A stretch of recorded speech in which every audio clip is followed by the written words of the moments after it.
ओ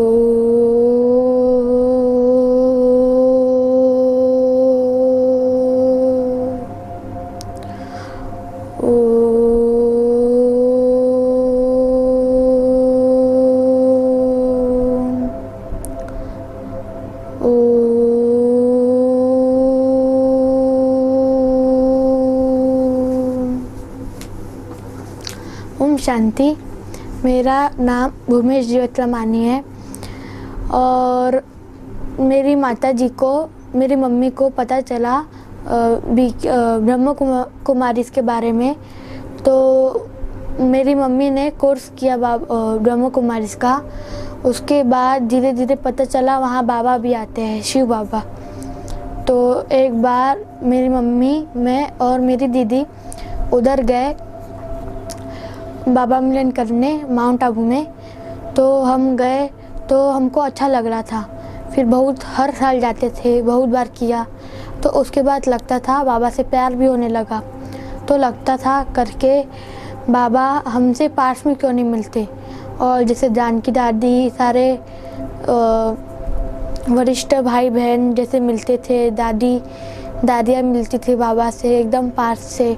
ऐसा लगता था करके हमको भी एक बार मिले बाबा और हमको टोली खिलाए, हमसे बात करे। तो अच्छा लगने लगा। तब पढ़ाई में भी थोड़ा सा मन लगता था पर ज़्यादा नहीं। तो और जब बाबा दृष्टि देते थे ना तो अच्छा लगता था। तो उसके बाद धीरे धीरे 2017 से बाबा आ ही नहीं रहे थे। तो सब चौंक गए करके बाबा क्यों नहीं आ रहे।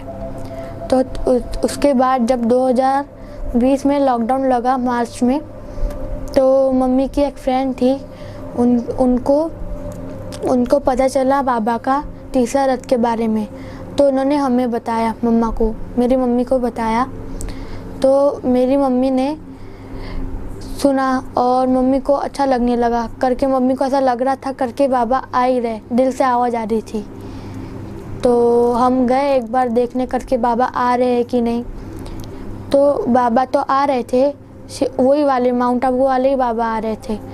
और बाबा से मिले, बाबा ने बात की बहुत सारी। और फिर थोड़ी देर के बाद शिव बाबा चले गए और इतनी पास से मिले, जितनी पास से जानकी दादी, सारी दादियाँ, भाई बहन मिलते थे, जो भी माउंट आबू के हेड थे वो सब जैसे मिलते थे ना वैसे एकदम पास से मिले हम भी। तो जैसे ही शिव बाबा गए थोड़ी देर के बाद ब्रह्म बाबा आ गए। ब्रह्म बाबा ने इतनी सारी बातें की, इतना प्यार किया, सर पे हाथ रखा और फिर बातें की, पूछा कैसे हो, ठीक हो और कोई प्रॉब्लम तो नहीं। बहुत लोग क्वेश्चन भी पूछ रहे थे, उनका आंसर भी दिया ब्रह्म बाबा ने। और फिर थोड़ी देर के बाद बाबा के तीसरे रथ का जो रथ है वो आ गए।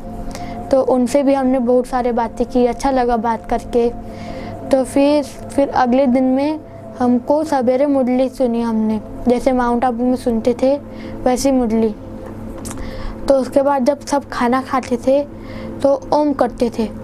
तो हमने पूछा ओम क्यों करते हैं। तो उन्होंने बोला करके बाबा ने एक बार कहा था ओम करना है। तो हम भी करने लग गए ओम, सवेरे शाम बोला सब। उन्होंने बोला सवेरे शाम करना है ओम ध्वनि करना है। तो हम सब ओम ध्वनि करने लग गए। तो उससे जो पढ़ाई में मन लग रहा था मेरा वो और बढ़ गया।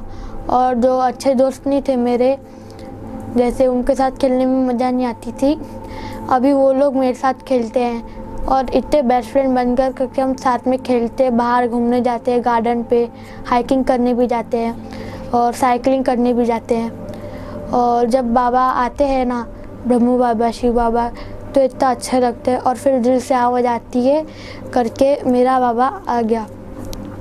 और जब भी खाना खाते हैं हम लोग तो वहाँ सब ना पहले एक एक बाइट ब्रह्म बाबा को खिलाते हैं। तो ना और ब्रह्म बाबा, शिव बाबा सबको खिलाते हैं। तो वो बात बहुत अच्छी लगी मेरे को। और बाबा को भोग खिलाते हैं। और फिर जब बाबा कभी कभी अचानक से आ जाते हैं, मतलब हम दीदी से बात कर रहे रहते हैं ना, तो बाबा कभी भी अचानक से आ जाते हैं, अच्छा लगता है। फिर बाबा बहुत सारी बात करते हैं और फिर क्वेश्चन का आंसर भी देते हैं, जो भी मन में चल रहा हो। और बाबा को एक बार दिल से आवाज़ दूंगे ना, मेरा बाबा आ जाओ मेरे साथ बैठो, तो बाबा आ जाते। फिर कोई भी कुछ भी हो ना, और थोड़ी सी भी थकान हो तो बाबा ने कहा है मेरे को बुलाओ और बोलो मेरे को इधर दर्द दे रहा है, आप ठीक कर लो, तो सही में ठीक हो जाता है। और अगर आप किसी भी भगवान को मान रहे हो, अपने किसी को भी, जैन हो, बुद्ध हो, सिख हो और क्रिश्चियन हो, किसी को भी मानते हो आप, तो ग्रंथों में भी तो लिखा है ओम ध्वनि के बहुत सारे फ़ायदे। और अपनी जो सूरज की आवाज़ आती है वो भी ओम की ध्वनि होती है, और ओम ध्वनि से बहुत सारे फ़ायदे भी होते हैं। और सारे मंत्रों का जो वो है स्टार्टिंग वर्ड वो भी ओम है, और ओम बहुत एक अच्छा शब्द है और एकदम महामंत्र है। और ओम ध्वनि से अपना जो मन रहता है वो शांत रहता है, और जितना भी टेंशन डिप्रेशन सब रहता है वो एकदम शांत हो जाता है। और हम माउंट आबू में जाते थे तो ऐसा फीलिंग होता था करके बाबा तो आ रहे हैं पर दूर से मिलते थे एकदम, तो ऐसा लगता था बाबा पास से क्यों नहीं मिलते। तो फिर अभी तो बाबा जब तीसरे रथ में आने लग गए तो बाबा तो एकदम पास से मिलते हैं, तो एकदम अच्छा लगता है। अच्छा, ओम शांति।